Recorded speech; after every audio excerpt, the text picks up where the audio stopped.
सोलापूरकरांसाठी एक महत्त्वाची बातमी आहे। बहुप्रतीक्षित सोलापूर विमानतळाला नागरी विमान वाहतूक महासंचालनालयाकडून अर्थात DGCA कडून 72 आसनी विमान सेवेचा परवाना मिळाला आहे। त्यामुळे लवकरच विमान सेवा सुरू होणार आहे।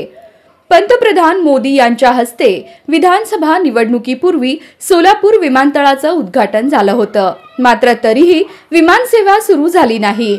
त्यानंतर फ्लाय 91 या कंपनीने विमान सेवा देण्याचे जाहीर केले होते।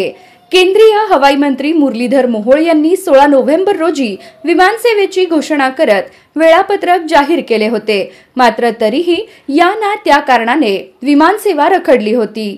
42 आसनी विमान परवाना मिळाला असून तो विमान कंपनीला परवडणारा नाही, त्यामुळे DGCA कडे 72 आसनीचा प्रस्ताव पाठवला होता। त्याला बऱ्याच दिवसांनी मंजुरी मिळाली आहे। त्यामुळे एप्रिल अखेर विमान सेवा फ्लाय 91 या कंपनीने सोलापुरातून मुंबई आणि गोवा सुरू होण्याची शक्यता वर्तविण्यात येत आहे।